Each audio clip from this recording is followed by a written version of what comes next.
उप जिलाधिकारी का पद बहुत बड़ा होता है, न्यायप्रिय पद होता है, उसकी एक गरिमा होती है। उनकी भाषा टपोरी जैसी नहीं हो सकती, पकड़ो सालों को, मारो सालों, जेल भेज दो सालों। ये लैंग्वेज एसडीएम की नहीं हो सकती। यहाँ आने वाला व्यक्ति हमारे एसडीएम साहब नहीं थे। एसडीएम साहब बड़े अच्छे, हमें जो जानकारी मिली, बहुत अच्छे, बड़े सुशील हैं, बड़े सरल हैं, जिस बड़े तरह नेक और से ईमानदार। इन्होंने पैमाइश किया है, तो इससे क्या जाता संदेश? ये दोनों पक्ष में मुझे लगता है कत्ल कराने की नीयत है। एसडीएम चाह रहे हैं कि दोनों पक्ष कत्ल कर लें, और दोनों पक्ष भी मुझे लगता है कि उसी पे आदी भी हैं। इनको चाहिए टेबल टॉक करें।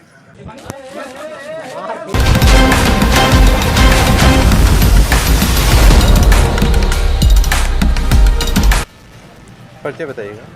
मेरा नाम विवेक यादव। जी, आज जो ये पैमाइश हुई है, इसके विषय में कुछ बताइएगा, क्या कैसा लगा? ये पैमाइश मेरी जानकारी में 3-4 बार हुई है। जी, 3-4 बार हुई है, और हर बार यहाँ के जो काबिल लेखपाल हैं उन लोगों ने सही फैसले लिए, सही पैमाइश किया। थोड़ा बहुत 19-20 तो हर जगह हो जाता है। और इस पैमाइश में हमने ये देखा कि एसडीएम साहब खुद एज ए लेखपाल बन के काम कर रहे थे। हालांकि मुझे नहीं लगता कि एसडीएम आए थे, मुझे लग रहा है कि एसडीएम तो कमरे में बंद थे। यहाँ जो आया था एसडीएम बनकर, कोई भ्रष्ट और बेईमान आदमी आया था। सही फैसले लेने की क्षमता उसमें नहीं थी। वो भारतीय जनता पार्टी के कुछ चंपाटू टाइप के जो प्लाटर हैं, उनका एजेंट बन के काम कर रहा था। जो मुझे मालूम चला कि इस ज़मीन के पीछे जो गॉड फादर है वो कोई प्लाटर है, तो इस तरह उनका एजेंट बन के काम कर रहा था। उसकी मंशा के अनुसार एक बंद कमरे में बैठ करके वो टेलीफोनिक फैसले ले रहा था। ये बहुत बड़ा आरोप लगा रहे हैं आप? हाँ, निसंदेह लगा रहा हूँ। ये बात मुख्यमंत्री तक जानी चाहिए कि उनका एसडीएम वो अधिकारी कम और भ्रष्ट और बेईमान बन करके जो काम कर रहा है। और सरकार जो कहती है सबका साथ सबका विकास, है ना, तो सबका साथ सबका विकास और एक न्यायप्रियता की बात सरकार करती है, महाराज योगी जी करते हैं। क्या उनका एसडीएम उनकी नाक के नीचे इस तरीके से बेईमानी करवाएगा?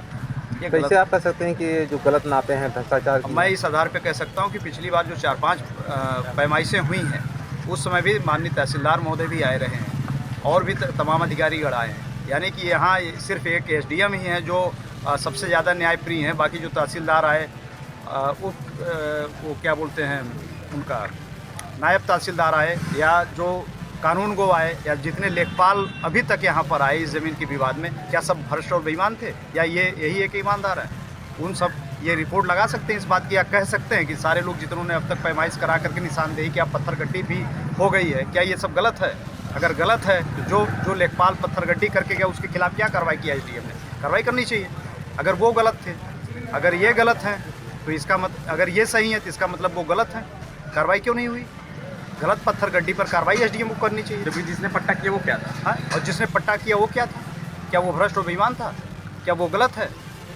क्या बात करते हैं यहाँ? तो अब ये भ्रष्टाचारी और बेईमानी ही शाश्वत सत्य की भूमिका धारण कर लिया है। तो मैं वही कह रहा हूँ ना कि यहाँ जो एसडीएम साहब आए थे, मुझे नहीं लगता कि एसडीएम साहब आए थे, कोई भ्रष्ट और बेईमान आदमी आया था। और हमारे एसडीएम साहब फूलपुर वो अपने चैम्बर छाया प्रति आई रही होगी। मुझे नहीं लगता एसडीएम आते तो न्याय होता। उप जिलाधिकारी का पद बहुत बड़ा होता है, न्यायप्रिय पद होता है, उसकी एक गरिमा होती है। उनकी भाषा टपोरी जैसी नहीं हो सकती, पकड़ो सालों को, मारो सालों को, गोली जेल भेज दो सालों। ये लैंग्वेज एसडीएम की नहीं हो सकती। यहाँ आने वाला व्यक्ति हमारे एसडीएम साहब नहीं थे। एसडीएम साहब बड़े अच्छे, हमें जो जानकारी मिली, बहुत अच्छे, बड़े सुशील हैं, बड़े सरल हैं, बड़े नेक और ईमानदार। इन्होंने पैमाइश किया है, तो इससे क्या जाता संदेश? ये दोनों पक्ष में मुझे लगता है कत्ल कराने की नीयत है। एसडीएम चाह रहे हैं कि दोनों पक्ष कत्ल कर लें, और दोनों पक्ष भी मुझे लगता है कि उसी पे आदी भी हैं। इनको चाहिए टेबल टॉक करें। अधिकारियों के चक्कर में पड़ेंगे तो दोनों बर्बाद हो जाएंगे। इनको टेबल टॉक करनी चाहिए, आपस में बैठ के समझौता करनी चाहिए। अधिकारी तो कभी 5 बार 6 बार जो पैमाइश हुई वो कुछ और हुई। अब की बार जो पैमाइश हुई, टेलीफोनिक पैमाइश हुई, ऑनलाइन पैमाइश हुई, या ऑनलाइन पैमाइश ही कही जाएगी जब फ़ोन पर कोई इंस्ट्रक्शन दे रहा हो एसडीएम को बंद कमरे में एसडीएम अगर इंस्ट्रक्शन पा करके लेखपाल को हिदायत दे रहा हो, 4 कड़ी उधर कर दो, 3 कड़ी उधर करो, 10 कड़ी उधर कर दो। अगर ये रिपोर्ट एसडीएम दे रहा है तो इसका मतलब ये ऑनलाइन पैमाइश है, ये खुलेआम बेईमानी है। कोई पहला नज़ीर है, पहली नज़ीर है। भारत का पहला एसडीएम है जो टेलीफोनिक पैमाइश करवा रहा है। शानदार एसडीएम, इनको तो भारत रत्न भ्रष्टाचार का मिलना चाहिए। परिचय बताइएगा। जी, मैं सैफुद्दीन हूँ, ग्राम लखमापुर का रहने वाला। जी, आज क्या मामला था? आज मामला ये है कि ये जो ज़मीन आप देख रहे हैं सामने सड़क के किनारे, जी जी, ये हमारे और रामराज के नाम पट्टा है। जी, रामराज के वारिस ये हैं जी जी, इधर नज़दीक, और इन लोगों के नाम पट्टा है। जी, पीछे ओम प्रकाश की भागीरथी की चक है। जी, तो इन्होंने अपने चक्की वो कराई, हदबंदी कराई, जी पत्थर नसब कराया। जी पत्थर नसब उनके चक्की हो गई, जी। पत्थर गड़े हुए हैं, वहाँ भी है, यहाँ भी है। जी पत्थर गड़े हुए हैं। हमारी ज़मीन साफ बची हुई है, हम उसको बनवाना चाह रहे हैं, ये लोग रोक रहे हैं। कौन रोक रहा है? कर वहाँ खोदे कौन जरूरत है? ये लोग मना कर रहे हैं जी और ये लोग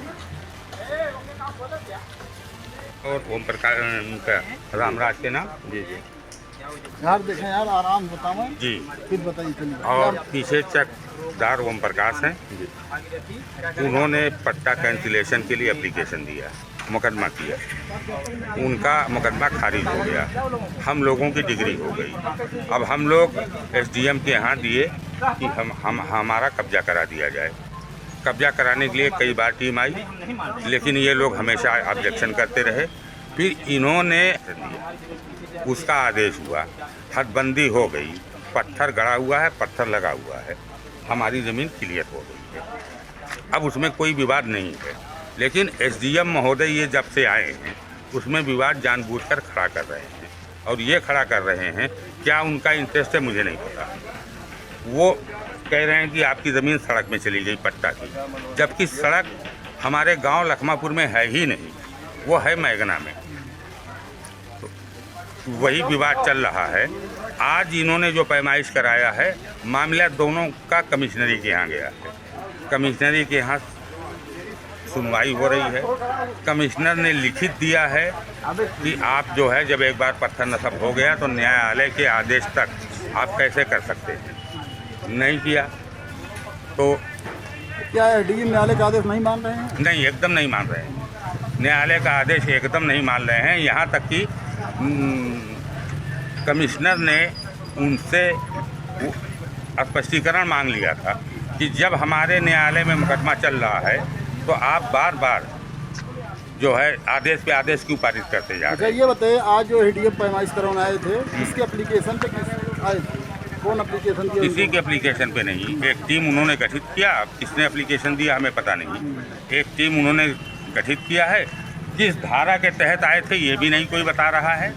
धारा 24 के तहत भी नहीं आए थे, धारा 24 के तहत आते तो फाइल है ही नहीं, फाइल आयुक्त के यहाँ चली गई जो है। पैमाइश आज हुई है उससे आप संतुष्ट हैं? अरे करता ही नहीं संतुष्ट है, एकदम ज़बरदस्ती की पैमाइश है वो।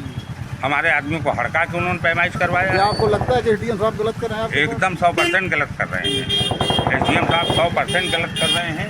उनको क्या इंटरेस्ट है मुझे नहीं पता।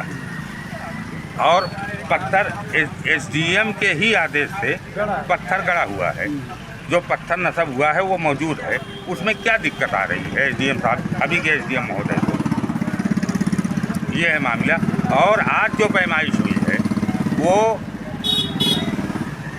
फोटो स्टेट नक्शे से हुई है। ओरिजिनल नक्शा लेखपाल के पास था नहीं, लेखपाल ने किसी वजह से, कोई भी उनकी ज़रूरत रही हो, जमा किया है, लखनऊ गया है नक्शा, आएगा 1 महीना 2 महीने बाद। तो इन्होंने जो है उससे जीरोक्स के फोटो स्टेट नक्शे से पैमाइश कराई, जबकि मैंने उस पर एतराज़ भी कहा। उन्होंने कहा वो लाइन वाइन तो सब बराबर रहती है। अरे फोटो स्टेट तो छोटा भी हो जाता है, बड़ा भी हो जाता है, बड़ा सा है उसको छोटा कर दिया जाता है। तो इस तरह की हरकत इन्होंने किया है। क्या एसडीएम के खिलाफ कुछ कहना चाहेंगे बाबा मुख्यमंत्री जी से? मुख्यमंत्री जी से मैं कहना भी चाहूँगा, और मुख्यमंत्री जी को मैंने जो है एप्लीकेशन भी दिया है, पोर्टल भी किया है। मुख्यमंत्री नहीं है, उसके खिलाफ मैंने पोर्टल भी मुख्यमंत्री जी के यहाँ किया है। अब उसका मामला चल रहा होगा, आएगा, देखा जाएगा। तो हमने पोर्टल भी किया है, और हम तो यही कहते हैं कि ये एसडीएम साहब को मुख्यमंत्री जी अगर अमन चमन चाहते हैं और चाहते हैं कि किसी गरीब एससी का भला हो, उसको उसकी ज़मीन मिले, तो ये एसडीएम महोदय को इस तहसील से हटा दीजिए। अच्छा, आज जो पैमाइश हुई आपको सूचना दी गई थी? नहीं, कोई सूचना नहीं दी गई, कोई सूचना नहीं दी गई थी। और किसके कहने पे पैमाइश हुई है, किसके कहने पे टीम बनी है, क्यों पैमाइश हुई है, जबकि कमिश्नर ने भी इनको मना किया, लिखित दिया है कि जब पत्थर नसब हो गया और मामला न्यायालय में है तो आप दोबारा पैमाइश करने क्यों जा रहे हैं, ये स्थिति को परिवर्तन क्यों कर रहे हैं। ये है मेरे पास तक मौजूद। तो आगे का क्या कार्रवाई रहेगी आपकी? आगे की कार्रवाई का मतलब हमारा मामला तो न्यायालय में चल रहा है जी। हम न्यायालय के फैसले का इंतजार करेंगे। 5 को और 6 को तारीख है, देखेंगे उसमें क्या होता है। आज की बात भी हम रखेंगे, लेकिन आज तो इस बात मेमो कोई बना के दिया नहीं इन्होंने। फिर भी हम वीडियो बनवाए हैं, हम भेज देंगे कमिश्नर साहब के यहाँ। और अगर हम लोगों के ऊपर केस करेंगे तो हम लोग भी केस करेंगे। बिल्कुल आपकी सुनवाई होगी। बिल्कुल सुनवाई होगी। जैसा कि धमकी उन्होंने दिया कि मुकदमा करो, ये करो, वो करो, हम अपनी बात भी ना कह सकें आप मुकदमा कर देंगे, हम सवाल भी ना पूछे आप मुकदमा कर देंगे। हमने पूछा उनसे कि ये ज़ीरॉक्स पे आप जो है फोटो स्टेट पे आप पैमाइश क्यों करा रहे हैं? क्या नक्शा नहीं है? अरे नक्शे आने का इंतज़ार करिए ना, सही पैमाइश करवाइए ना। हम पैमाइश से नहीं भाग रहे हैं, लेकिन रूल रेगुलेशन के साथ आइए, रूल के साथ आइए, नियम के साथ आइए, पैमाइश करिए, 100 बात करिए। और हम तो अब यही चाहते हैं, मुख्यमंत्री जी से भी, प्रशासन से भी, जिला मजिस्ट्रेट आजमगढ़ से भी मेरी ये दरख्वास्त है कि ये ज़मीन जिसकी है पट्टे की उसको दिलाई जाए। उसको मतलब ये कि वो उसको कब्जा तो है ही, उसको पक्का मकान बनवाना है। ठीक।